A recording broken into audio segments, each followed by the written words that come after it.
Hall, and Sparta Free Library. Mr. Russ, are there any changes to the agenda? No, there is not. I move that we adopt the agenda as presented. All right, I have a motion, just once, well, okay, I have a motion from Ms. Prestwood. Do I have a second? I'll second. I have a second from Mr. McKenna.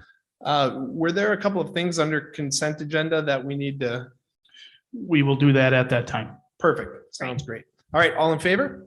Aye. All right, if everybody would please stand, face the flag for the Pledge of Allegiance.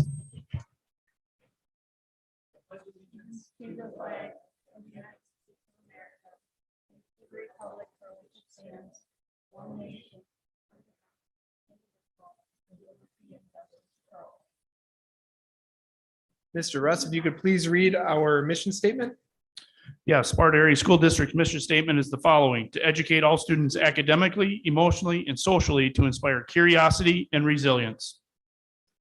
All right, with that, we have a commendation. Ms. Elemansky, if you could step up to the podium here. Sam, I'll let you take over.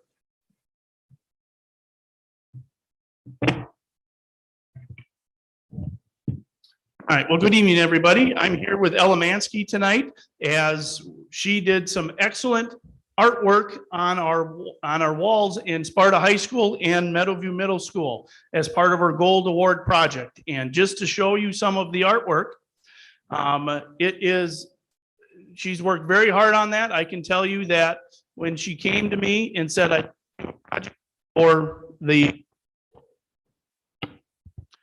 Gold Award, went through a lot of things. We got to talk to Mr. Amundsen. We need to make sure it's get pre-approved and everything like that. So this is just not, I want to put stuff on the wall.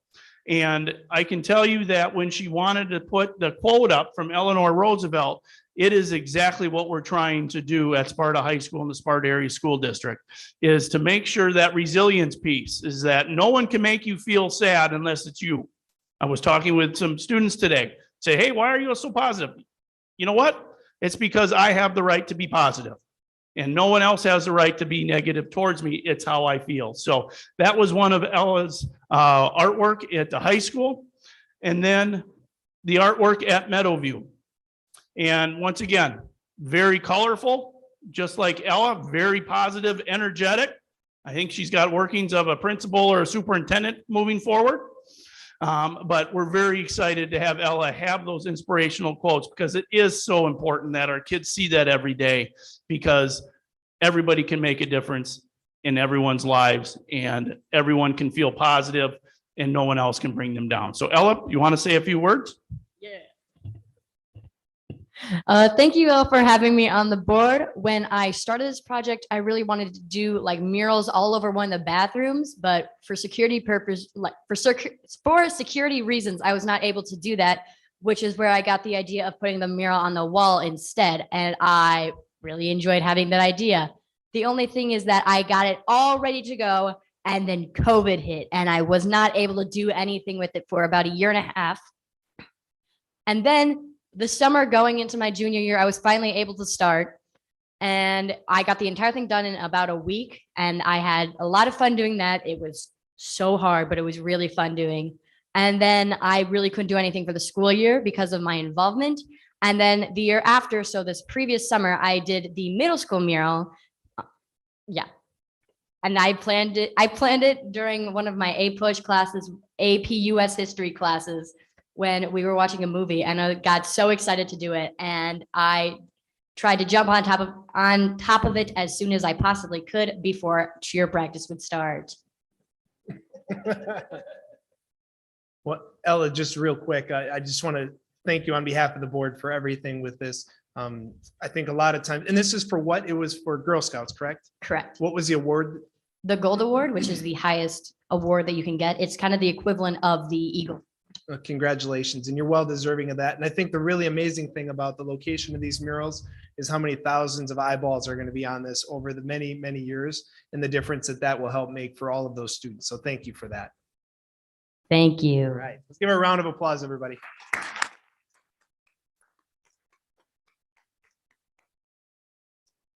Now get to show choir practice. All right, Mr. Russ. Thanks, Chip. Thank you, Kyla. You're raising her right. Mr. Russ, do we have any public input tonight? I do not believe so. Any public input? All right, with that, we'll move into section 2, reports. Item A, Sparta High School co-curricular fall report. Mr. Blaha.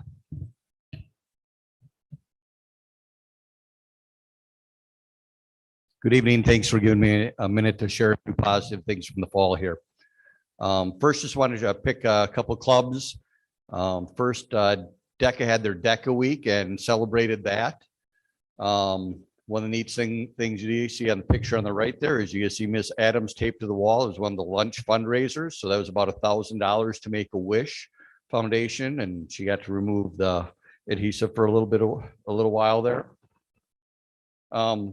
What's kind of neat is when our clubs do their weeks, you know, a little different this year since we actually have club days on Wednesdays, thanks to Mr. Ford and his predecessor who set that up. But that's really helped us grow the students in those clubs and the participation, because it's done during the day when some of them can't do it at other times.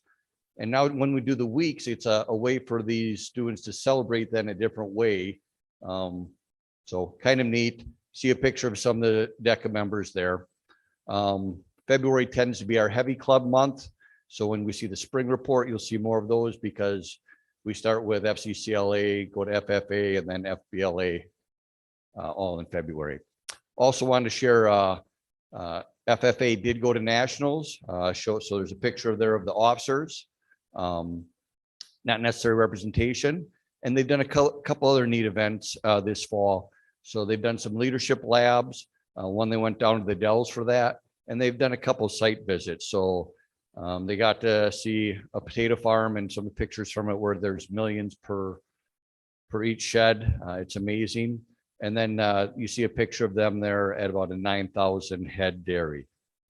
So a little bit on a couple of our clubs.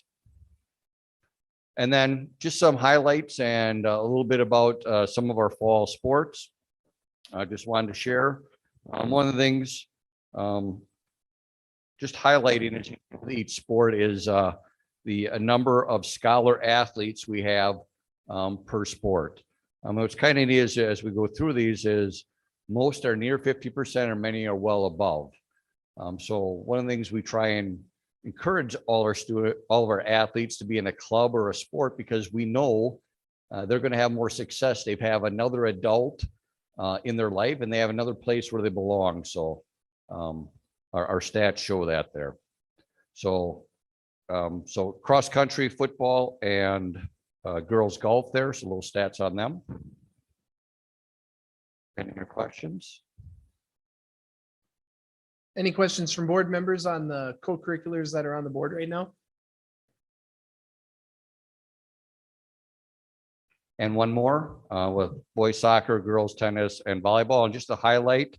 So going back as far as we could in record, this is the most we've ever seen winning for our girls tennis program, and the most all conference athletes we've had. So a great job of Coach Russ really getting on recruiting and making it hard where we have to buy a lot more equipment. I mean, 35 tennis, where most of our teams in our area are in the dozen to 14. So pen your questions. That's all I have.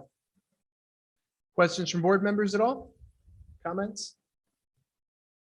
Thank you so much, Mr. Blaha. Thank you. Have a good evening. And after this, we do have a boys basketball game up at SHS. So if you want to head up there, that's where Mr. Blaha will be now. Thank you for that, Mr. Russ. All right, item B, Fort McCoy report with Colonel Messenger. Welcome. Hey, good evening. Thanks for having me. I appreciate it. I'd like to start with Blaha as a kid. Now is that too? I can only use that joke once, I guess. All right. Hey, I was a little stressed out being here. Sam Russ told me I had to give a report. I felt like I was going to be graded, so not quite as stressful as I thought. I see all copies of the Fort McCoy paper. There will be a quiz on that, so please read it carefully. I just wanted to start a quick story. Well, let me caveat saying I love the Army. It is my favorite occupation I have ever had or ever wanted to have. Grew up as a little kid wanting to do it, and I have had a blast over 22 years. But I do want to paint just a quick picture of kids in the military. So my story is, bad mic. So my story is I have 4 children and we just moved 5 times in the last 5 summers. So I sent one of my kids to 4 different high schools in 4 years. Now he's in college. My daughter has been to 6 different schools in 5 years, and she moves to college next summer. So she'll have moved 6 times in 6 summers. We actually have a 2-year reprieve here. And it's tough for kids to come in. You know, we have chosen this profession. We have all raised our right hand and took an oath to support and defend the Constitution, but our kids did not. And it's very challenging for them to come into new schools and participate in activities, to get involved. And I'll tell you, I think Sparta has done a really good job of this. I talked to Sam Russ when I first got here, and I was like, well, if my daughter makes the volleyball team, I think he said something like, everybody makes the volleyball team, right? And there were 4 different levels and everybody was in, and that's fantastic. But even so, she joined the varsity volleyball team of a bunch of girls who played together since 4th grade. From 4th grade to 12th grade, they have been this tight-knit, cohesive unit. And I'll tell you, these girls were great. But it was so hard for her to break into it. And she did eventually, but it's just challenging to break into anything.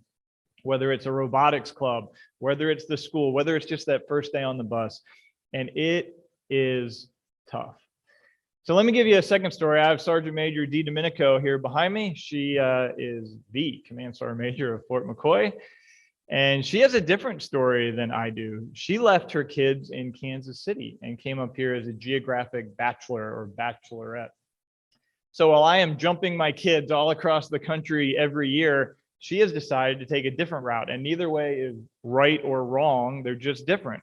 She's left her kids without a mom in Kansas City for an extended period of time. And you have those kids here in Sparta School District as well. Military families move here, and then the mom or dad decide to leave their kids. They stay in the Sparta School District, and now they're short one parent. And, you know, you just mentioned, or Mr. Blaha just mentioned, it's just one more parent when you put them in a club or a sport, or maybe you said that, Sam. Put them in something, it's just one more parent that they have to guide them. Well, military families are losing their parents this way. So you are a military school, unequivocally. I don't know what the population is. I don't know the percentage, but you have a lot of military kids in here. And I want to start by saying thank you for your inclusiveness, for welcoming us into the community, because we are your community. There's no school on Fort McCoy. I run a CDC, a Child Development Center for 5 and under. I run a CYS, Child News Center for, I want to say 7 and under, right? No, what's the age? What's the high age? Yeah, thank you. Right. So in the summertime, they come in. And it's hard running a school and these kids that are transitioning through. So thank you for your dedication. But we don't have the schools like you do. So we're your community. We live in 120 of us in South Coast Housing and go to the Sparta School District. Everybody else, Toma, Sparta, La Crosse, Black River Falls, we're all over the place. I coach soccer in Toma, and then I would drive and we go to church on Wednesday nights in Sparta. So I do this trip every day from Toma to Sparta, but we're here. And I appreciate you welcoming us in, because it is hard to be a military family. We have spouses that come in and look for employment. I don't know if you know how hard it is to come into a new place every year, every 2 years, and have to reinvent yourself in the civilian sector. Like I show up and they're like, hey, you are in this position. Here's a computer. Here are your new friends. I'm like, oh, thanks for my friends, right? My spouse doesn't get that. And if they have small kids, they put them in our Child Development Center and they have 90 days to find employment. If they don't find it by 90 days, we're like, well, it looks like you're not getting a job. Take your kid back so we can make room for the next person moving in. Luckily, right now, we have plenty of vacancies and that's not happening. It's tough. Then the kids, the courses don't transfer. They're not welcomed into certain clubs by chance. It's hard to fit in. I call this, I wrote an article, it's called Breaking Entitlement Culture. And we have all these sports teams that, like, I've been doing this for years and years with the same coach and the same players, and I'm entitled to this position. And then you have these athletes come in that try and break that entitlement culture. And again, I'm not saying this is happening at Sparta. It's just the past 15 moves I've seen this happen time and time again. And that causes, honestly, some mental health issues, some challenges with kids. My youngest right now is basically like, I don't need to make friends. We're moving in 2 years. Even though it's a double what we normally do, he just basically has walled everything off. So it's tough. And I appreciate your focus on this as our kids run into your schools. So I talk about no fail missions. I have 4 of them, but I just want to talk about one. I say it's protecting our children. You know, where can you put your kids these days and keep them safe? And you look on the news every day and you're like, oh my gosh, I can't believe I'm reading another story about, you know, the Penn State scandal in college, the USA gymnastics stuff that we're doing in sports, a church here and there, right? It's the people, not the institutions. Like, my goodness, where can we do this? And the CDC and CYS that we run, the Army standards, are ridiculously high. Like, we're written up over the next year because we had broken crayons in one of these rooms. They came in and inspected us. They're like, hey, your crayons are broken. What's your problem, right? Now, every quarter, we have to check and make sure there are 0 in the entire thing. And it's challenging and it's fantastic because it keeps our standards this high and it keeps our kids safe. So I want to thank you for protecting our children.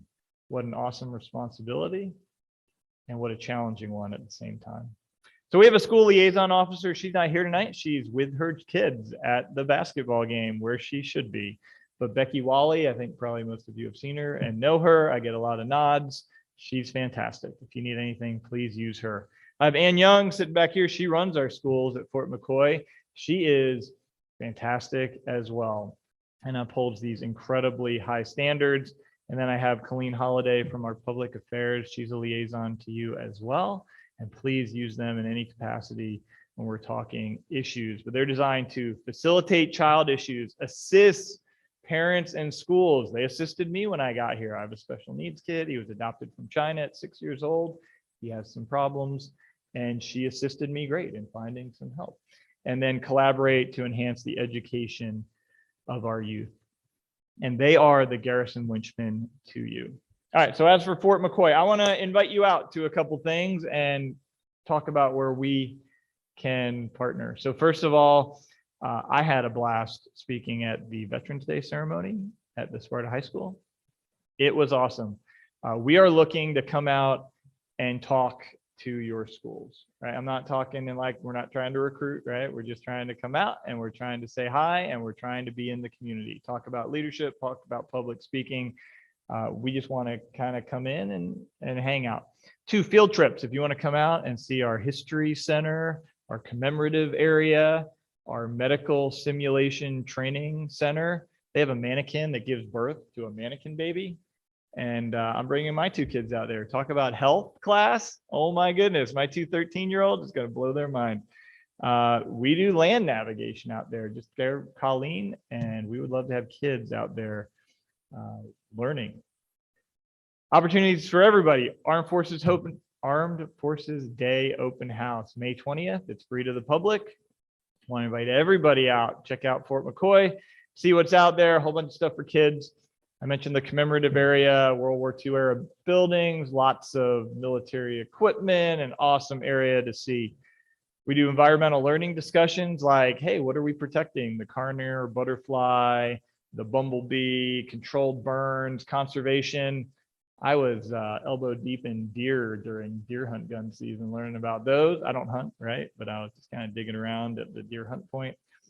Come on out. Of course, Whitetail Ski Ridge Hill Resort is open starting in a couple weeks. Please partake in that. And then I do want to mention our gym renovation. We just put a new renovation down. We're getting a new pool. And October of 2023, that sucker's going to be ready. I know Sparta used to have a swim team that participated in that. We want to welcome you back. And as soon as we get that pool up and operational, hopefully October, we want to open up the swim team again to come out to the pool and use that facility. I'll close just by saying we're in your community. A lot of people think Fort McCoy is just this walled off gate. In fact, we just hired somebody who works in our photography department. She said, I drove by Fort McCoy for 20 years. I had no idea what was in that thing. No clue. And now she works there. We're your community. We're in it. We work here. We play here. We go to church. We go to school. And I really appreciate you watching out for our military kids. You are Sparta High School, Sparta Middle School, all the elementary schools are one step in a child's journey, and just one. But I guarantee you they will remember it. My kids remember every single school they've gone to since about 5th grade. Before that, they kind of forget me. They remember every school, they remember every teacher, and they have stories, good and bad, about all these schools. I appreciate what I hear, the good stories coming out. They will remember you, and I am very thankful for the Sparta School District and what you do for military kids. Any questions of me before we pop on out? Questions or comments from board members? Colonel Messenger, I just want to say thank you to you and to all of our military families that choose Sparta as their school district. We're ready to accept that responsibility and that challenge. So thank you for that. Appreciate it. Thanks for what you do on the school board, all of you. Thank you. Appreciate it. You have a great night. All right, item C, Meadowview Middle School Report, Mr. Ott and Mr. Dow.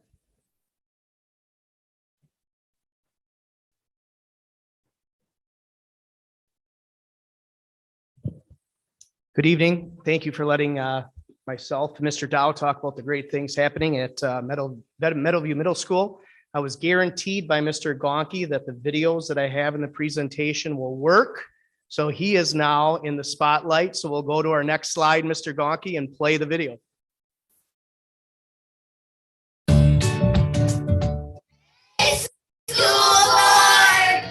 The reason I go to Meadowview Middle School is because the teachers are great and the learning is fun. I like going to Meadowview Middle because we get to play fun activities with our teachers. Thank you, Mr. Gonke. Next slide, please.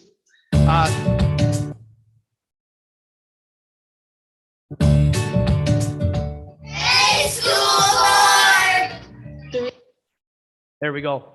What I want to highlight tonight is some of the things that are kind of initiatives for us this year at Meadowview Middle School. Every year, we kind of pick a few things that we want to focus on and look at in regards to emphasis with our teachers, with our staff, and with our students. So one thing that we came up with this year is our goals that we have as a school that kind of guides our SLOs, our PPGs in our school, and really what kind of drives our staff meetings that we have once a month. And that's kind of what we kind of look for. So this year, our goal is 80% of the students at Meadowview Middle School will have met their MAPS projected growth goal from fall to spring on their ELA and math assessment.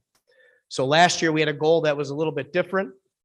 This year, we're focusing on this as our goal, kind of by our instructional coaches and meeting with our team leaders. And like I said, it's kind of a guide, and you'll see later in my presentation kind of what that does and kind of gives us an area of focus to focus on. The other one that we have this year is 100% of our teams will have engaged in a Plan, Do, Study, Act, PDSA, cycle using common formative assessments and data protocols. So that's kind of when we have our staff meetings this year, teaching our staff what these PDSAs are and kind of what they look like, and making sure that we're using them in our PLCs to drive our instruction is a focus of ours as well, because we also know it's a district goal. So we want to make sure that we're focusing in on these two things this year to kind of drive us and drive our instruction. Next slide, please, Mr. Gonke. This time, Mr. Dow is going to talk about some of the changes. Like I said, we could talk about the things we've been doing, but kind of some of the things we've changed really going into this year. Because remember, a few years back, we were grades 4 and 5, and then grades 6 through 8. And really, because of COVID, this is really our first year that we've been grades 5 through 8 at the middle school. So we've been able to incorporate some things that's kind of made us more uniform in our school. Thanks, Bill. Just kind of going into this and the whole transition of the middle school itself. As Mr. Ott said, it was a combining of the intermediate and the middle school.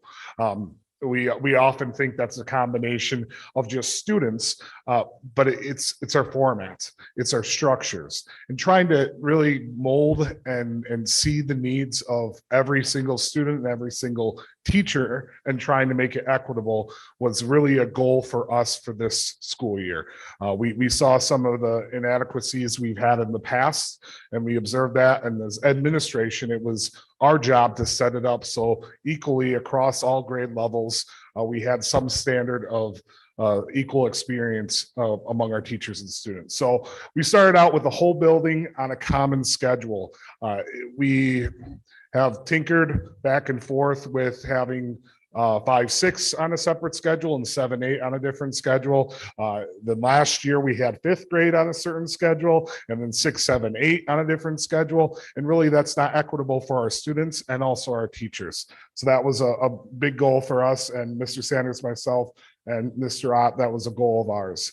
Having a common planning time for all the teachers. Going into this for 3 years, 7, 8 had a common planning time, 5, 6 didn't. And having that equitable experience for all of our teachers to have that time to meet where they weren't having to constantly give up their time before and after school. Also having the ACM pay, having to pay them for that extra time was a huge goal of ours. Also with that common schedule, having RTI intervention block for all grades. Intervention looked different in 7, 8 and 5, 6, and we're able to consistently across the board, 5, 6, 7, 8, have that RTI intervention block now look the same at every grade level, which is great. It took some twisting of arms at times and everybody kind of working together. 7, 8 didn't really want to switch what they did, but they understood some of the inadequacies, and it was nice for this year to be able to have that. And then maximize universal instructional time for all students. With the block system of 1 hour and 20 minutes, in the past, for half of that time, it was 7, 8, for your ELA and your math, that was the intervention block. So anybody that was going to get pulled for interventions, whether it's special ed or whether it was just your tier 3 supports, they were pulled for half of their universal instruction. Now all those students get that 1 hour and 20 block, just like every other student in the school, and then they get that additional intervention block for 40 minutes. So it's really making it so all of our students are in the classroom, they all get the same instruction, and we really can focus on the strengths and also the weaknesses of our students to drive our instruction. All right, the data. Hold on, up Mr. my wall Conkey, if you can pause that. shows individual learning. So one of the things that we're focused on this year in our classrooms, not all classrooms have them yet. We have some that are a little bit more ambitious than others, is we've been creating data walls in our classrooms. We want a visual for students to kind of see where they're at, see where their classmates are at. We're having some competitions among homerooms because we really want to see that growth. And it doesn't matter if you grow 1 point or 2 points. It's exciting for kids to see that they're growing throughout the year. We're putting some emphasis on, the MAPS data and kind of what that shows. So again, putting these data walls up in classrooms allows the students to see their growth, talk about their growth, and kind of compete, like I said, amongst other classrooms. So here's Miss McNamara, one of our 5th grade teachers, who has one of these data walls up, and she'll tell you a little bit more about the data walls in her classroom.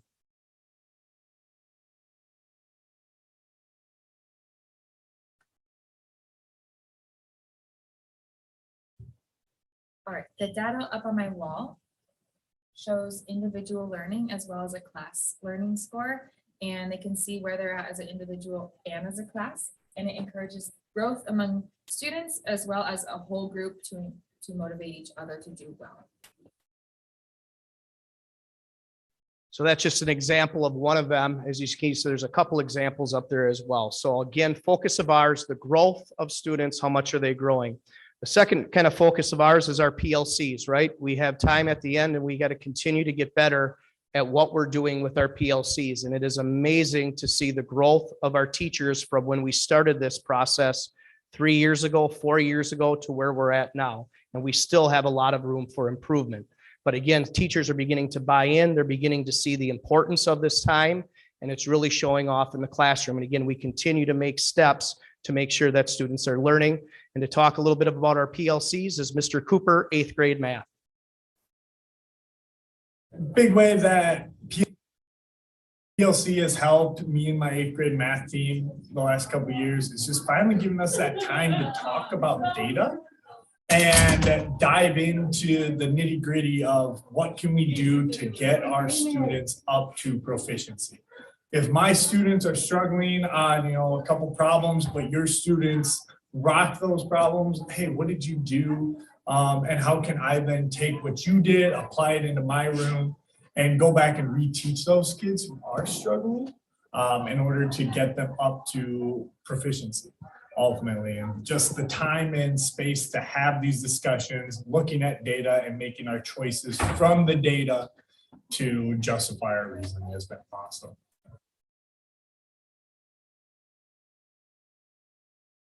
Big way that PLC has helped me and my 8th grade math team. And then kind of the next slide, Mr. Gonke, is responsive classroom. We spent a lot of time this summer getting better at responsive classroom to build student relationships, again, to bring us all on the same page. And again, I know some of the school board members that came into our school saw our responsive classroom in work. So again, just the great things that we're continuing to do. We're not perfect. Don't get me wrong. We still have to grow. We still have to learn. We still have to keep getting better. But here's Mr. Peterson, 6th grade science and social studies, talking about responsive classroom.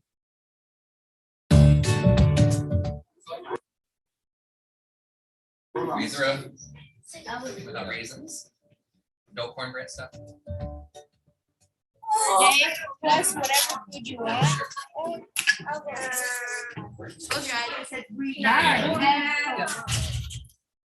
So here at Meadowview, a responsive classroom is really important for a number of reasons, and I can think of 3 primary ones. Full and authentic relationships, which help support them in their learning. I feel it also allows my students to have choices in order to improve their learning. And most importantly, I really feel that building community is essential in moving forward in our goals and our standards that we have in our building.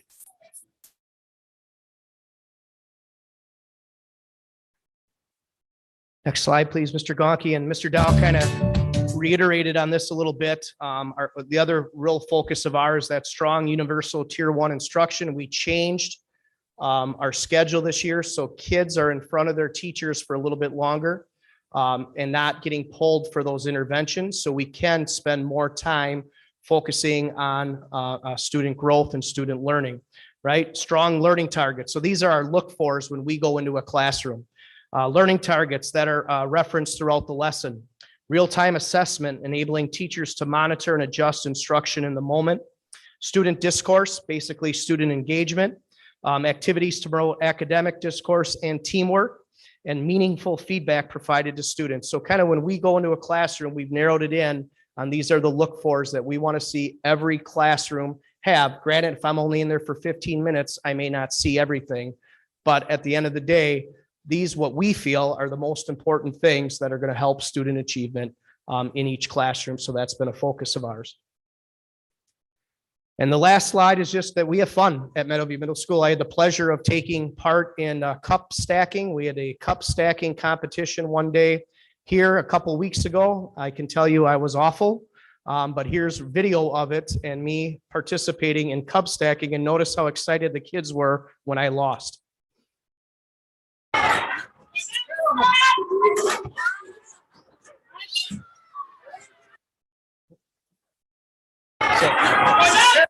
That was a good day that we had there. A lot of fun, a lot of engagement, and it was well done. Mr. Witt kind of put that together. But again, thank you for allowing me to kind of show off Meadowview Middle School and the great things that we're doing there. Like I said, our doors are always open. Come on in anytime.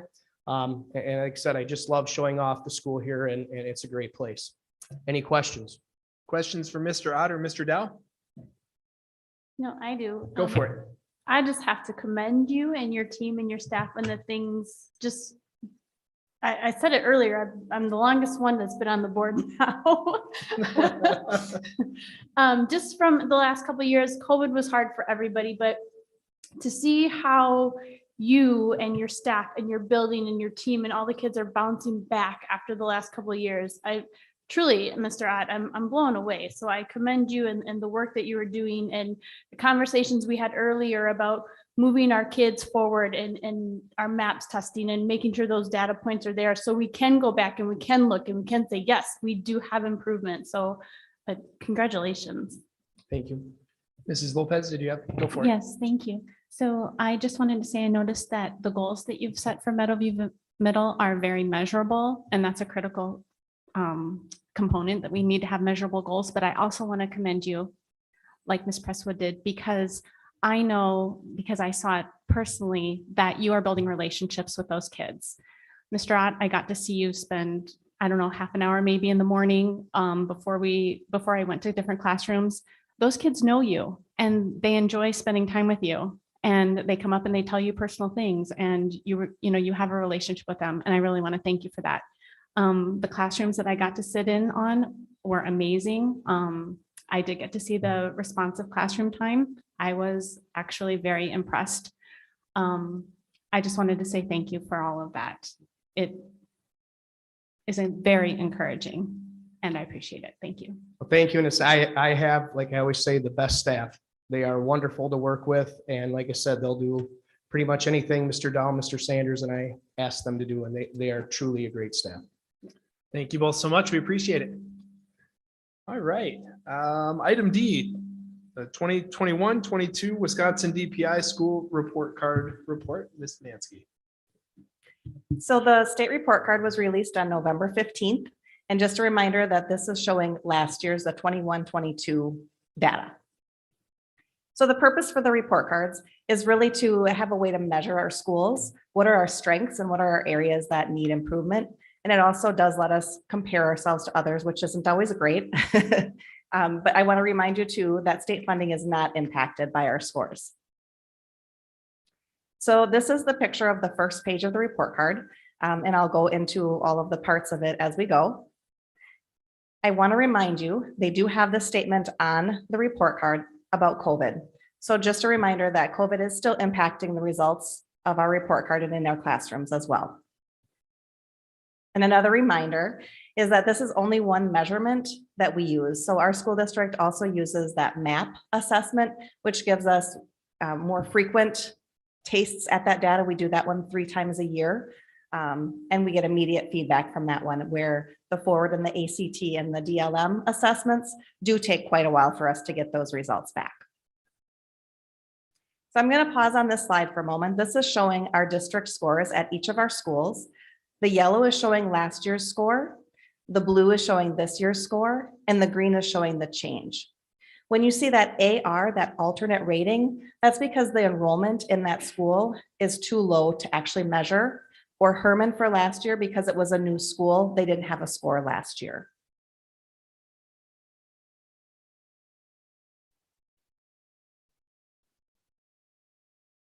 On the top of the report card, it will tell us the grades that we have, our enrollment in the district, and then it goes into a breakdown of that subpopulation, so each of the ethnic groups that we have.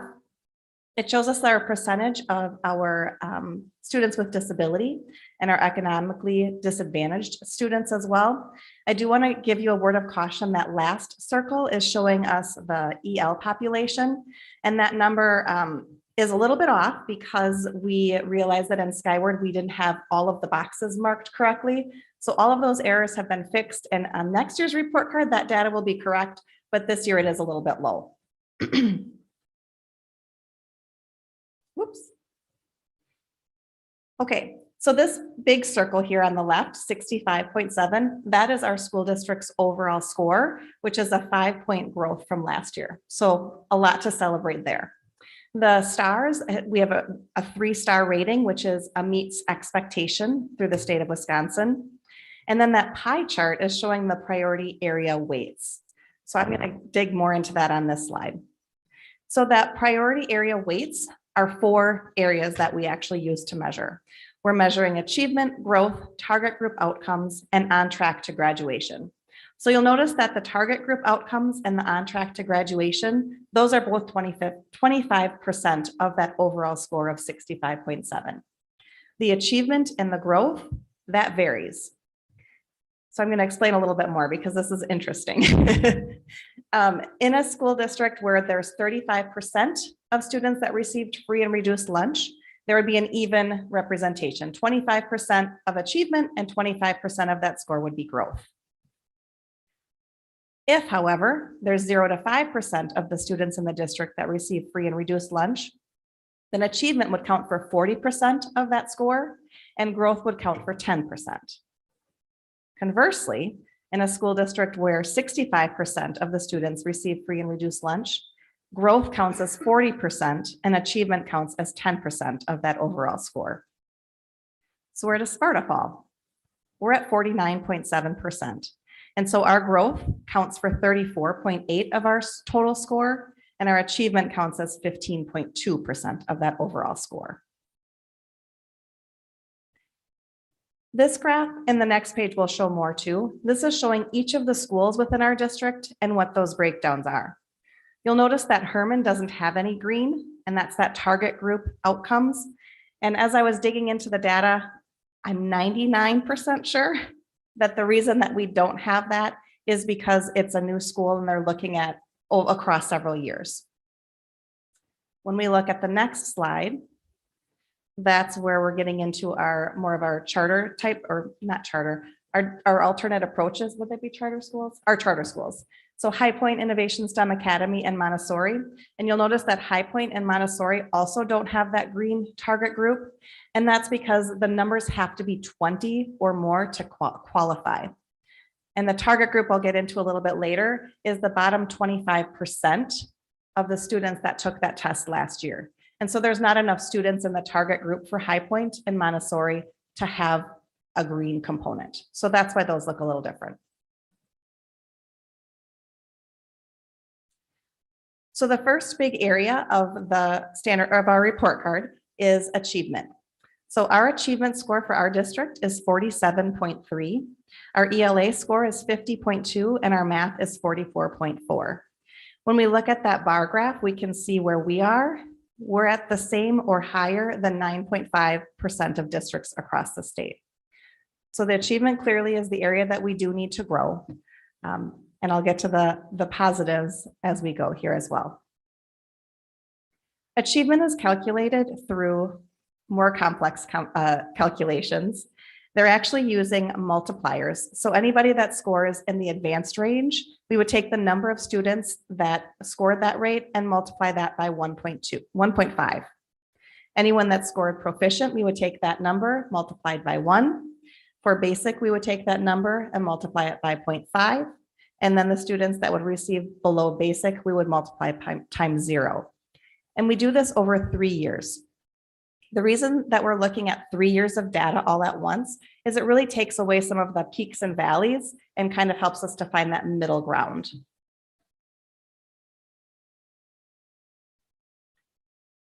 One of our biggest celebrations is in the growth area, and that's the next area that I'll talk about. Our growth score was 63.2. Our ELA was 64, and our math score was 62.2. When we look at the bar graph, we see that our district is the same or higher than 38.5% of districts across the state.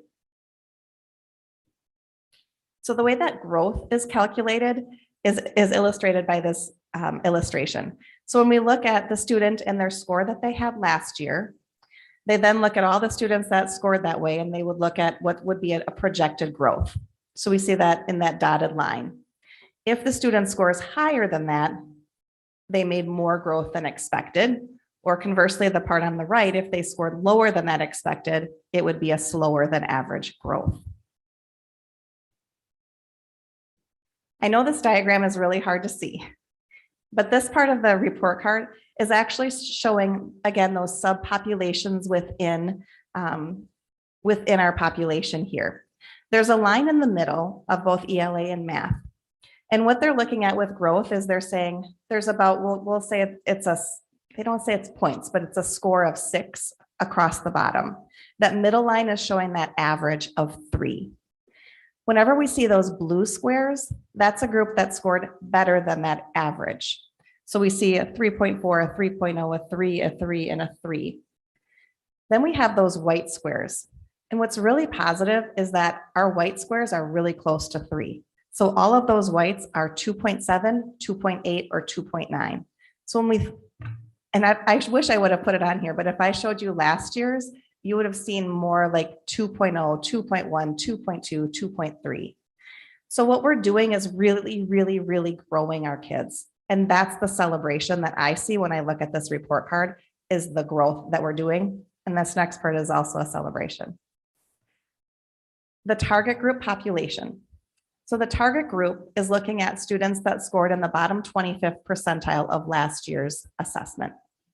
And they calculate those same things, looking at achievement, looking at growth, and looking at on track to graduation. And they're giving that particular subgroup their own score. So our score here is 61.5. We're doing the same or higher than 54.4% of districts across the state. So when we look at this bar graph, doesn't this look amazing? And here's more celebrations. This is showing on the left-hand side the achievement. The green would be that target group and their scores for ELA and math. Underneath it, you'll see the gray line, and that's the non-target group. So it makes sense that they're lower. They're the students that tested in the bottom 25% last year. But when you look at the right side and you look at the growth, you'll notice that the green, our target group population in both ELA and math, have more growth than our non-target group. That means we're really working well with our lowest students and helping them to close the gap. And even better, this is last year. So for 2 years in a row, our target group has grown more than our non-target group. That's a celebration.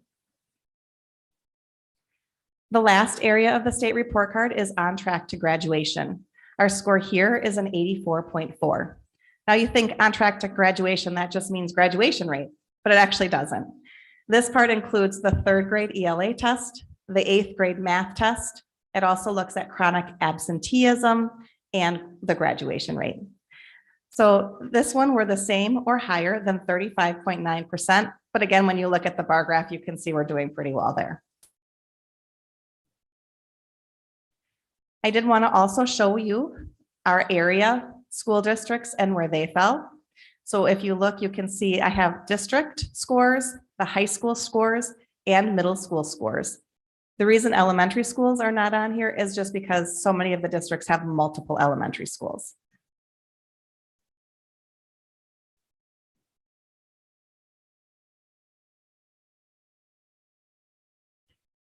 So now I know your question is, now what?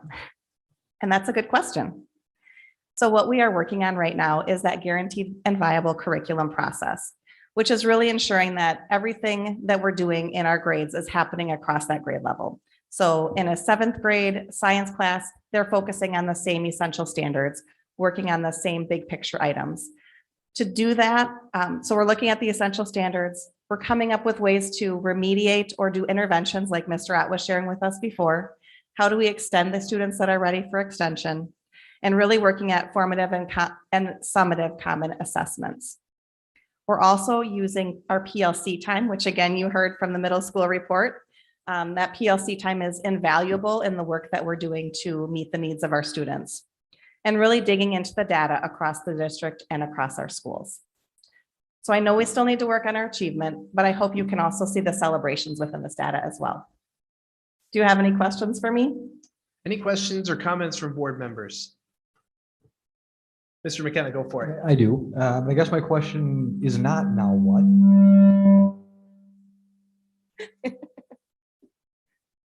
You mentioned that the EL number is lower than, or is higher than what was shown.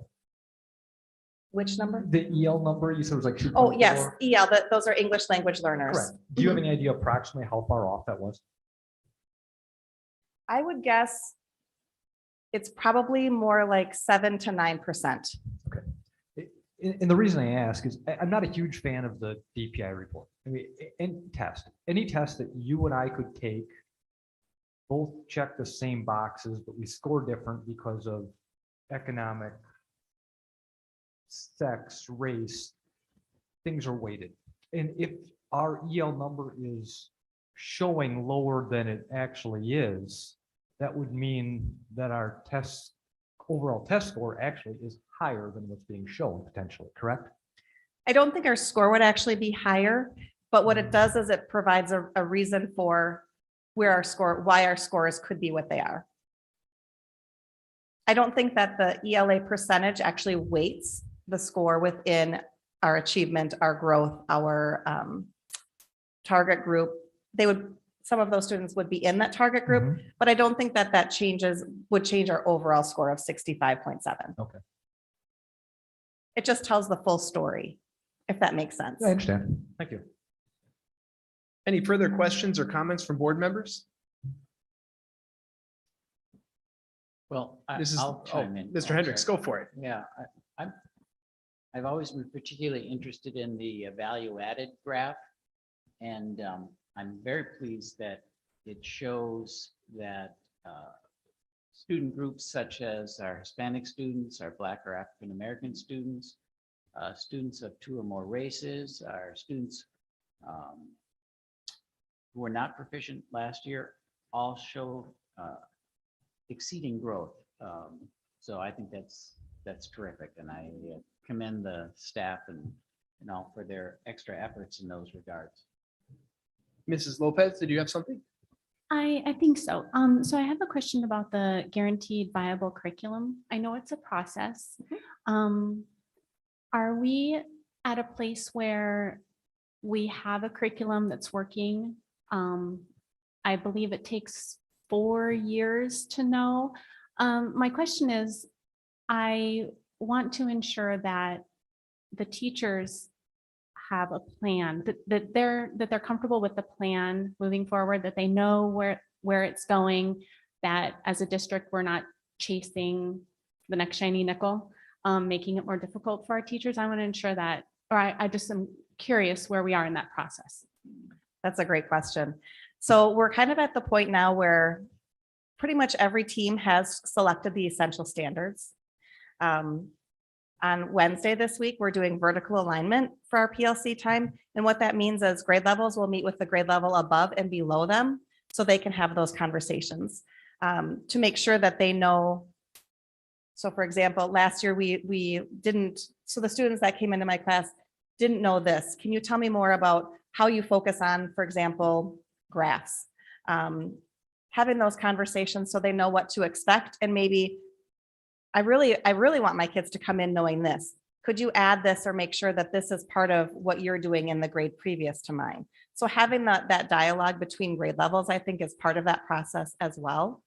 But you're right, Amy, it takes 5 to 7 years to show that things are working. So I believe that we're doing the right work, that vertical alignment, and making sure that we see that vision from beginning to end and that there's a clear progression, I think is that next step that we're starting to work on right now. And that will continue to be a lot of hard work as we go. Thank you very much. Any further questions or comments from board members? So, yeah, I have a question. Go ahead, Mr. Wells. I know one of our critiques was that our overall score was low compared to other districts across the state.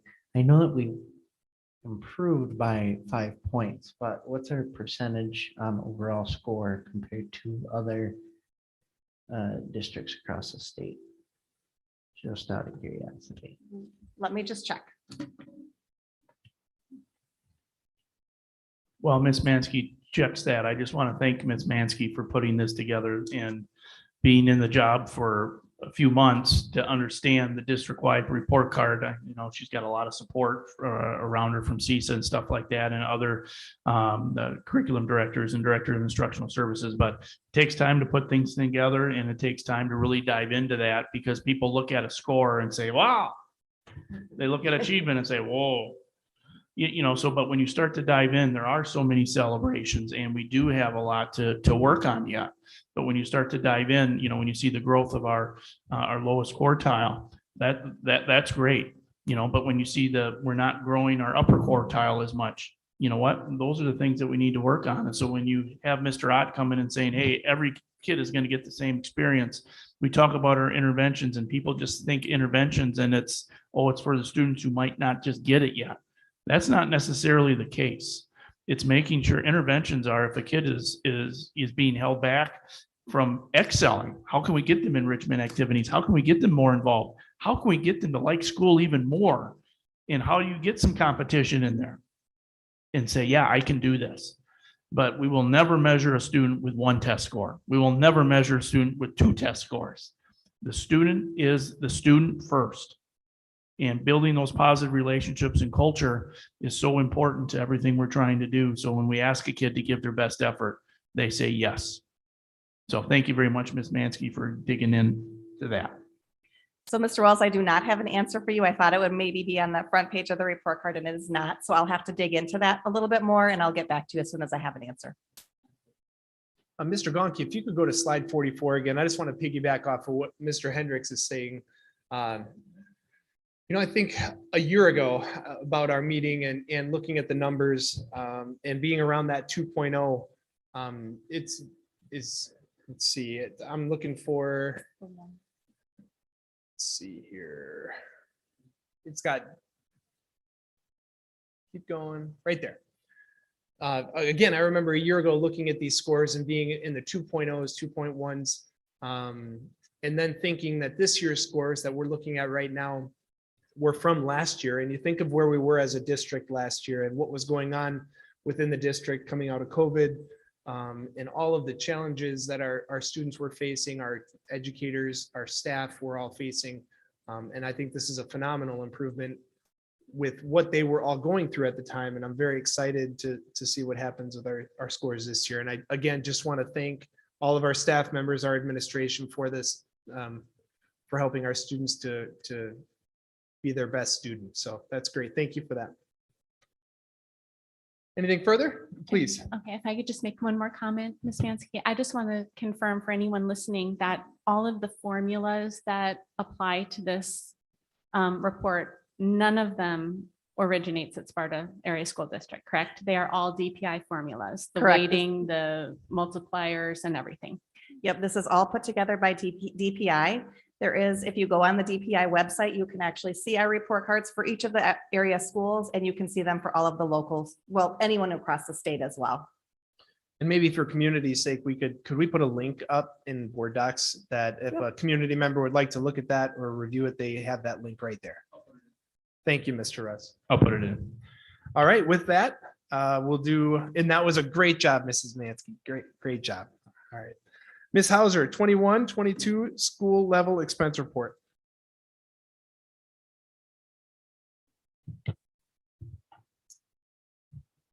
Good evening.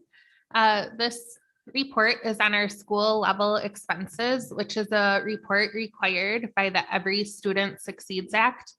This is, I believe, our third year completing this report. And the requirement is that we complete this report and then we submit it to DPI. So every school district does this. ESSA is a federal regulation. Wisconsin, we report to DPI. And the parameters for the report are that we report our total expenditures by school, by funding source, whether that be federal funding or state or local funding, and then a per pupil expenditure where you take the annual expenditures and divide it by the student count.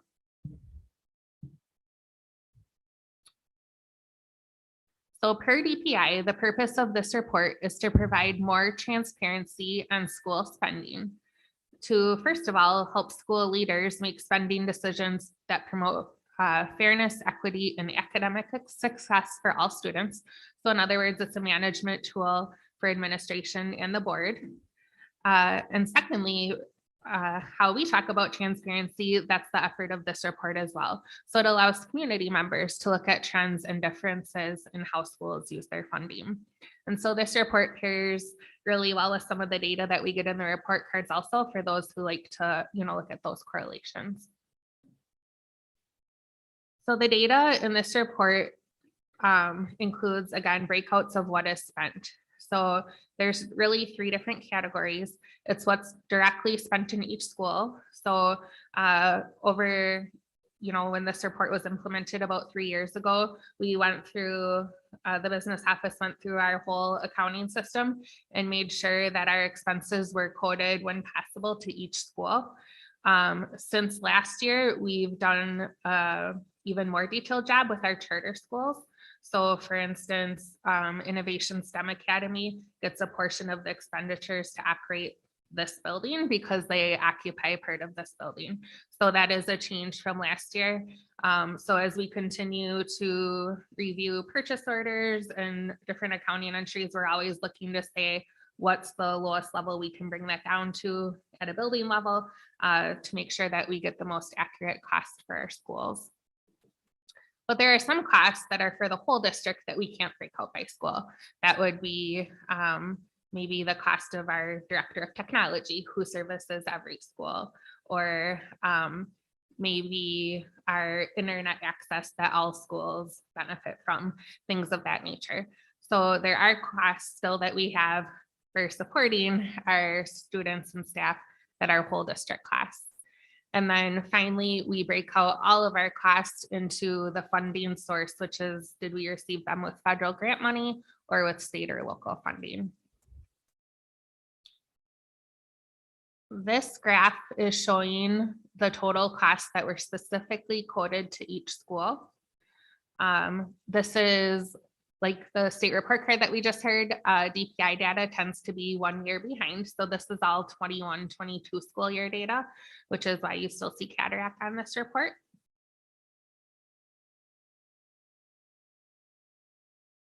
And so you can see the first column is the federal expenditures, then our state and local expenditures, and our total expenditures.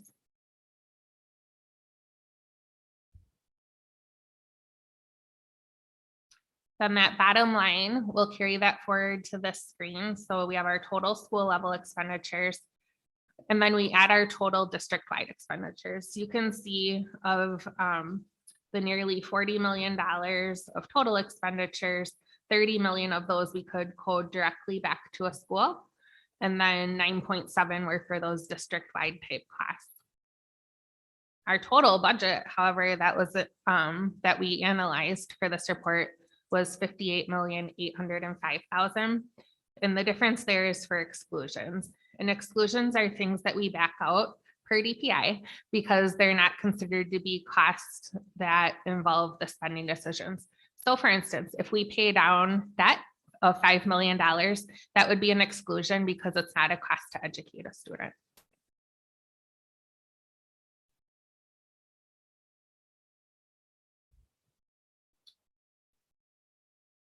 And then the final piece that I mentioned that we report is the total expenditure per pupil.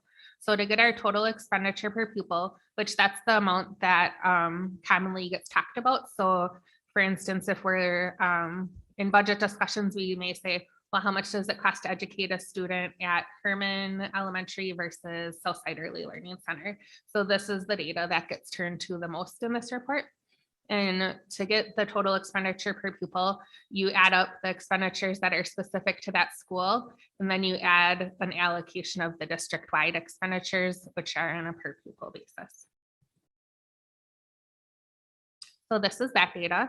So again, by school, the green column is our total expenditures from that first chart. The orange column is the district enrollment, which those two together come down to the school level expenditure per pupil. And then the district-wide expenditure per pupil you can see is the same at every school.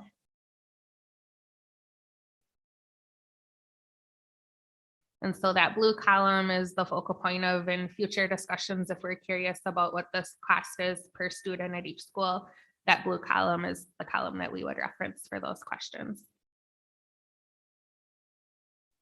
Are there any questions? Any questions or comments from board members? Mrs. Lopez, go ahead. Thank you very much for doing the detailed down to the very last lowest level that you could, rather, for creating that report, because it does make this final report that you have here much more accurate and transparent for our community. Thank you. I gotta say, last year felt good, but I mean, this is, yeah, it's very well laid out. Thank you for that. Mr. McKenna, were you gonna push that button there? A couple of these changed dramatically from last year. The one that jumps out is Montessori. Why is there such a large decrease? Yep, I did look into that. And the reason for the large decrease was Montessori last year had some air conditioner and other things done to the building that were included in their cost. Going forward, we have the ability to exclude those. I will be excluding those going forward, so we won't see as big a swings, but last year they were included. So it's facility related. Thank you. Yep. Any further questions? Mr. Hendricks, go ahead. Yeah, a couple things jump out at me. One is there's often a question about our charters and whether or not they cost more and suck money from a regular programming. But this makes it very clear that that is not at all the case, that our charter programs are actually a pretty darn good value.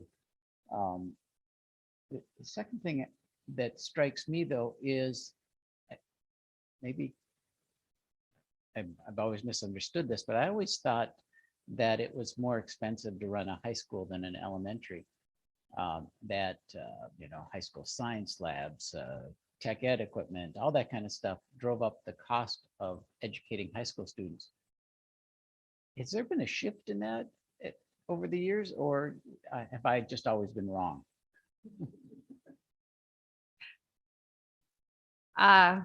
Without having years worth of data, I would say there probably has been a shift.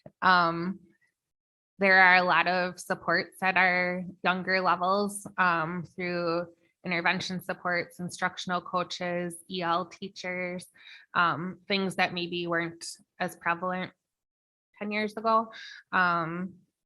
We're also consciously increasing our school counseling staff, our school psych staff to help with our social and emotional. Also kind of as I would say it started during COVID and we've carried it through as additional educational assistant help. And then finally, I would say our special education population continues to grow at our younger levels, which typically comes with more cost as well. So I think just as the needs of the students have changed, as well as our programming, that variance between elementary and high school has changed. Thank you. And then the STEM Academy, it appears, received no federal funding during this year that's being described. So would that mean no title support, none of that? That is correct. And why wouldn't they have gotten title support? I'll let Ms. Mansky take that one. Thank you. Our title funding is totally based on the number of free and reduced students in that school. So Innovations does not receive title funding. Montessori also does not receive title funding. Thank you. Further questions or comments for Ms. Hauser? Thank you very much for that concise report. Appreciate it. All right, item 3, consent agenda. Please take a moment here and look things over. If we need to make any adjustments, please feel free to speak up.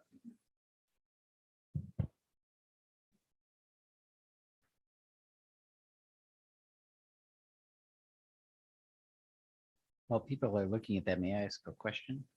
Absolutely, go for it. Regarding employment recommendations. Mr. Russ, can you tell us a little bit about Justin Brewery, who's replacing Lowell Fromm? I will let Leah Hauser do that, as she knows much more about Justin than I do, as she conducted the search. Thank you. Yeah, we are very excited to have Justin Drury to recommend him to join our team. He is coming to us from the Holman School District. He is currently a head custodian in Holman at Prairie View Elementary. He has a lot of great experience with leadership, as well as knowing the buildings and the systems. We had an extensive interview process with 3 rounds of interviews, and he was the candidate that the whole committee was very excited about and would like to recommend. Thank you for that, Ms. Hauser. Mrs. Lopez. Before we, if we Oh, could yeah. stay on employment real quick, I Yep, know, no, Ms. I had a question about I'd also like to highlight, we have, a lot of good employment here, but I also want to highlight Ms. Lisa Mullen as our interim director of student services. Lisa is in attendance today, so you want to wave, Lisa? So she'll be starting tomorrow. And we'll, in the transition, Lisa is currently a school psychologist for us at Herman and going to work very, very close with the rest of the student service staff to make sure those, her job that she's currently doing with that transition to others and that sort of thing. But we're very excited to have Lisa as part of our director team moving forward pending your approval. Lisa, do you still want to sit up on stage here? You're good? We're good? Oh, good. Okay, perfect. Perfect. Thank you so much for that. We appreciate it. All right, now Mrs. Lopez, go for it. All right, Mr. Schulze, I would like to pull policy 3431, employee leaves from the consent agenda for further discussion. Maybe some changes to that.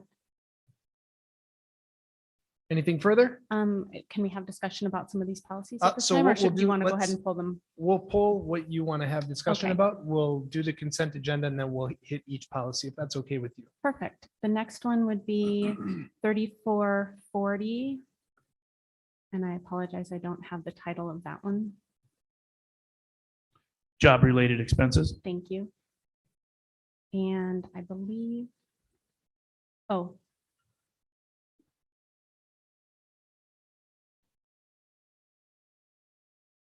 That's all. Thank you. Okay.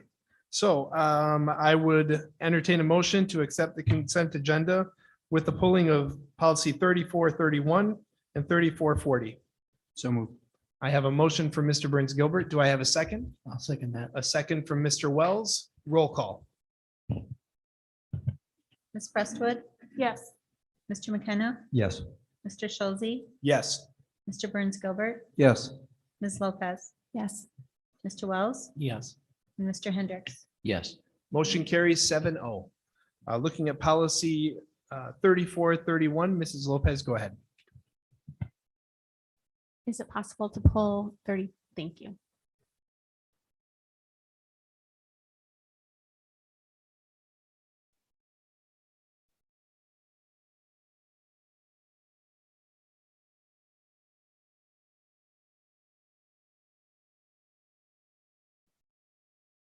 Under section F, leave for voting, the second paragraph states, leave for voting is provided on an unpaid basis. However, the district administrator may approve the leave with pay or allow employee to substitute paid leave for unpaid election day leave. Staff members may not be penalized for using voting leave. I asked Mr. Russ about this particular paragraph. I asked him at what time or under what circumstances would an employee be paid to vote?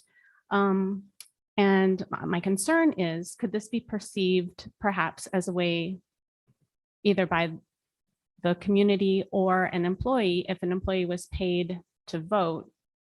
Perhaps there are elections that deal with district issues, and we would not want, in my opinion, to give the perception that we would encourage or pay an employee to vote with the understanding that they may vote a certain way or influence the number of voters. I'd still like to know, Mr. S, if you have any ideas when this would happen and whether or not we should, the other comment was, thank you for looking this up. You said that this was a change to state statute. This wording is not in state statute. It is not necessary for us to include that employees may be paid per your discretion. Yes, that is correct. So it is state statute that they get 3 hours of consecutive unpaid leave. That is in state statute, and we can determine when that is. The part that's in question is that if Ms. Hauser says, hey, Sam, can I go to the polls at 10 o'clock, I'm going to put in paid leave for that. That's what this policy, and if I say it's may do that. So if I say, yep, Leah, I think that's okay, please put in an hour. Nope, I want 3 hours. So she has 3 hours to do that. Not saying it's right, but I have to approve it, and then I can specify that. That's what this says. I can't remember any discussion at our committee meeting on that as well. So that might be a good discussion right now if that's what we would like. I'm not sure if we would want that. Actually, what I was going to ask, oh, go ahead, Mrs. Lopez. So the way I'm reading it is it says that the district administrator may approve leave with pay or allow the employee to substitute paid leave. So the example that you gave, I believe, would be for the employee to substitute paid leave during that time to vote. It's the first part of that sentence that makes me wonder whether or not we should either include it as will be paid or exclude that entire statement altogether. It just seems to me as though it's the perception, transparency, and the at the discretion of the district administrator. That's just the part that I'd love to hear other people's ideas about this, because this is where I'm hung up on this particular policy. Mrs. Lopez, I would want you to be okay with this, but given with the board meeting and what we have going here, would you be okay with us tabling this and having that discussion at the committee of the whole? I'm perfectly fine with that. We as don't long have to as accept it. This is not a policy that we need to approve for Mr. Russ, other reasons. is this a policy that we would have to, that you're looking to expedite and have approved tonight? I don't see a reason why we'd have to expedite it. No. I guess I just don't see where it says that they can leave without putting in paid leave. No, but I understand your point. Yeah. Yeah, I'm Because not- we're talking about paid leave and leave with pay. Exactly. I'm okay with paid leave. Right. If they've Right. got paid leave, why would we say you can't use it for this, but you can use it for other things? Exactly. But the solution may be just striking the leave with pay, but again, that might be a bigger discussion. And I don't want to rush discussion. Right. And so with respect to the board, I would say if everybody's okay with it, that we could table this and have that discussion at the committee of the whole. Mr. Russ, go ahead. I would like to bring it to the workshop Perfect. first. We'll have it to the workshop on Friday, December 2nd, 9 a.m. at Maplewood Conference Center. It's kind of a prelude to my announcements, but that's okay. But if that's okay, we can bring it to the committee and then it'll go back to the committee of the whole and then forward that way. Is that okay I with you? appreciate that. Thank you. We'll move that way then? All right, so we will table policy 3431, policy 3440. So last at the committee of the whole meeting, Ms. Hauser, you are going to look into some information for this policy for us. Ms. Yes. Hauser? Yep. So we were, with the help of Skyward, able to pull some data from the mileage that was submitted last year. So we did one calendar year. And the total miles that were submitted for reimbursement were 88,300. So if you take that by 10 cents a mile, it'd be roughly a $8,800 price tag. The one word of caution I would say is I think traveling continues to slowly increase getting out of COVID. So I don't know if last year is a completely accurate representation, but that's the data that we have. So call it a $9,000 adjustment to bring back that 10 cents on the IRS rate. With that information, Mrs. Lopez, would you feel comfortable moving forward with that policy?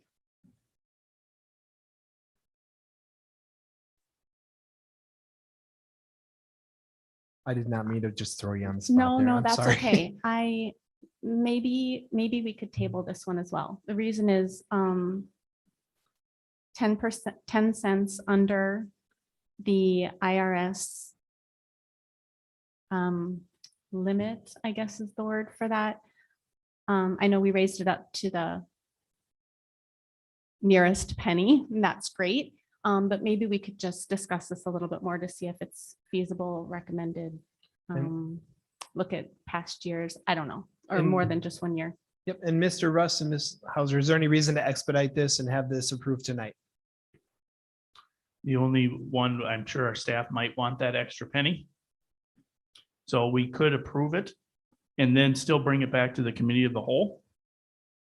That's I'm sorry, fine. the workshop. workshop. So it would be, we could round up for a month if there's a change. If not, it stays there. So we could do that. I think our staff would like that penny. I think we need to have that discussion though still. So, I agree. So all right, so with that, I would entertain a motion to approve policy 3440 as written. I'll make that motion. I have a motion from Mrs. Lopez. Do I have a second? Second. Second from Mr. Burns Gilbert. I don't need a roll call for this, so for all in favor, say aye. Aye. All right, motion carries. Thank you very much for that. Item 4A, discussion and possible action to approve permanent shed using the recommended builder. Mr. Russ, I assume? Coming off the committee, there we go. Just a review of the scope of the work that we're looking at doing, a 3-car garage, 2 service doors, no plumbing or anything like that. But adequate lighting. We are in desperate need of storage for our vans for that. At the committee, it was recommended that Brickell Brothers, even though it's a little bit more, but they have no post in the ground. It's stick built, which we feel is very strong. And they did build our previous structures at Herman as well, the outbuildings. Any questions or comments from board members? Hearing none, I'd entertain a motion to approve the Herman shed using the recommended builder approved at the committee of the whole meeting. I'll make that motion. I have a motion from Mr. McKenna. Do I have a second? I'll second that. A second from Mr. Wells. Roll call. Ms. Lopez, Yes. Mr. Schulze, Yes. Mr. Burns Gilbert, Yes. Mr. Hendricks, Yes. Mr. Wells, Yes. Mr. McKenna, Yes. and Ms. Prestwood. Yes. Motion carries 7-0. Thank you for that. Item 4B, closed session motion and roll call vote to go into closed session pursuant Wisconsin statute 19.85, parent 1, parent C. The Board of Education may move into closed session for the purpose of considering employment, promotion, compensation, or performance evaluation data of any public employee over which the governmental body has jurisdiction or exercises responsibility, discussion of salaries for individual employees. Do I have a motion? I'll make that motion. Who was that? I'm sorry. You I can have a have motion it. from Ms. Prestwood, a second. Second from Mr. Hendricks. Roll call. Mr. Schulze, Yes. Mr. Burns Gilbert, Yes. Mr. McKenna, Yes. Mr. Wells, Yes. Ms. Lopez, Yes. Ms. Prestwood, Yes. Mr. Hendricks. Yes. Motion carries 7-0. We are in closed session.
All right, we are back from closed session here.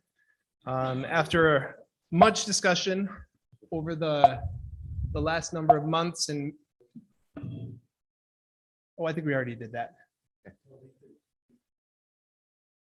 Go ahead, Sam. Yeah. We are back in open session, and then we can go to action item D. Yes, so action item D, discussion and potential action regarding an individual administrator's contract. So again, after numerous conversations, discussion over the last number of months, numerous community engagement sessions, community engagement workshop this afternoon even. We're very excited with the work that Mr. Russ has done in leading our district, and we want to commend him for that. And thank you very much, Mr. Russ. We really appreciate that. And with that, I would entertain a motion to move the title for Mr. Russ as superintendent on an interim basis to superintendent of the Sparta Area School District. I will make that motion. I have a motion from Ms. Prestwood. Do I have a second? I'll second that. I have a second from Mr. Wells. Roll call. Mr. McKenna, Yes. Mr. Wells, Yes. Ms. Prestwood, Yes. Mr. Shozi, Yes. Mr. Hendricks, Mr. Burns Gilbert, Yes. Ms. Lopez. Yes. Motion carries 7-0. And further, again, being thankful with everything that Mr. Russ has done, we would like to extend the superintendent's contract through June of 2025. And so I would entertain that motion as well. I will make that motion. I have a motion from Mrs. Lopez. Do I have a second? I'll second. A second from Ms. Prestwood. Roll call. Mr. Hendricks, Ms. Prestwood, Yes. Ms. Lopez, Yes. Mr. Wells, Yes. Mr. Burns Gilbert, Yes. Mr. Shozi, Yes. Mr. McKenna. Yes. Motion carries 7-0. Congratulations, Mr. Russ. Thank you so much for everything you're doing. Thank you very much. I'm very humbled and honored, and I continue to work hard for the district and very excited, very excited. We're just as excited. And with that, we'll move to item E, discussion and possible action to approve grants and donations. All right, we have a couple of grants and donations for your approval tonight. Hillsborough Equipment for the FFA, so they could travel to offset those costs. Very generous $1,000 donation. Mayo Clinic Health Systems, 1,500 mental health grant to the district to help with our students' mental health. This is the new one, Foundation of Wisconsin Automobiles and Truck Dealers Association. This was put on by Maury's, and it was a truck raffle throughout the Cooley region. And we had our Sparta Music Parents Association, our band, our FFA, show choir, and FCCLA all participate in that raffle ticket sales, and 100% of the sales came back to the building. So we're very happy that they sold almost $8,000 worth of tickets. That's coming back to us. So thank you very much to Maury's. But it is under the Foundation of Wisconsin Automobiles Truck Dealers Association, but we work closely with Maury's. Reading education, schoolstore.com at Herman, over $3,500 in school and student supplies. So thank you very much. And we did have the SMPA, the Sparta Music Parents Association, donate percussion equipment to the amount of almost $7,000. Next page, or do we need to approve this first? This first. All right. Well, thank you first and foremost to all of those donors. We very much appreciate it. And with that, I will entertain a motion to approve these grants and gifts. I'll make that motion. I have a motion for Ms. Prestwood. Do I have a second? I'll second. A second from Mr. Burns Gilbert. All in favor? Aye. Motion carries. And just some information, very important donations from the Sparta Garden Club, $100 to the robotics. Knights of Columbus for the Southside Early Learning Center, almost $650 for the Intellectual Disabilities Fund. John and Diane Nauman, the Angel Backpack Fund of $200. Nical Corporation, Student Supplies, $500 to Herman, an anonymous donation to apply to negative lunch counts at Herman, $100. Warren's Lions Club, a donation to the high school for the soccer team from Trey Mansky, worked at Grand Fest, and he got some donation back for the high school soccer team for $100. And some non-monetary gift card supplies to Southside from Walmart for about $100. And then Black River Falls Clinic Pharmacy for personal hygiene items that were donated to the high school for amount of $600 for your information. Once again, thank you very much to the generous donors. Thank you. Now, Mr. Russ, the second one there says for approval, so we will make a motion on those? Or no? Nope, sorry, that's less than $1,000. We're okay with that one. Just wanted to be sure. Thank you very much. And again, thank you to those donors. Item 4F, announcements and information, Mr. Russ. All right, we have the policy workshop coming up on December 2nd, 9:00 a.m. at Maplewood. I will be having lunch as well. So Todd, Pat and Tony, you said you were going to be the lead. All other board members in the community are welcome as well and should have those policies. And we will add 3431 and 3440 as well to that list. Committee of the whole on December 12th, 6:00, right back here at Meadowview. And December 19th, our full board meeting will be pushed up a week because we didn't want to meet the day after Christmas, which was a smart move, and it will be here. And then we come back on our normal committee of the whole, January 9th, and then full board on the 24th. SASD happenings. Very excited today. I was at Southside and a student said, yes, they were very excited to come to school. And then one student told me he could use another 15 days. So I said, hey, we're going to give you that in a little bit. So it's time to go to school. And he said, okay. So must be doing well. Concert season's coming up. So please check our website for the concert season. Co-curriculars. Like I said, we have basketball tonight. We have a lot of things going on, and it's not just athletics. It's a lot of things going on with our clubs and organization. And our elementaries and middles are wrapping up their first trimester. So report card, standard base report card, a lot of good information, which we continue to refine so that when students, especially at the lower level, when they get an A in reading, what does that mean? It really gets to the standards. And I know our staff's worked very hard on that. So just a lot of positivity. A lot of our kids, like I said, are excited to come back off a break. I was talking with the sales students. It looked like they wanted to come back early, and I said I could make that happen. And Miss Anderson said, no way. So, but a lot of good interactions. Our staff are very excited, and a lot of positivity and community involvement as well out there. Very much, very proud of our kids and staff in our community to embrace it. Just a quick, please note that the sales kids were at the Chris Kendall Market all weekend selling crepes. And if you have not been down there yet, please go visit them. Thank you. Mrs. Lopez, go ahead. Yes, Mr. Russ, please correct me if I'm wrong, but I believe the next full board meeting would be on January 23rd, Monday, the 23rd, instead of the 24th. Good catch. Thank you. Thank you for that. Sorry about that. All right. Done. With that, I will. Go ahead, Mr. Wells. Yeah, there's another thing I just learned from the WASB that anyone who's planning on going to the convention, Tom Thibodeau is planning on having a speech and breakfast session that just requires registration. So if you're planning on going to that, I know he was a phenomenal speaker at the summer leadership, and I know that Colin can vouch for him too. So perfect. Thank you, Mr. Wells. Appreciate that. And with that, I'll entertain a motion to adjourn. Oh, I was like, it was really quiet. Mr. Hendricks, all right, do I have a second? I'll second. Second for Mr. McKenna, all in favor? Aye. We are adjourned.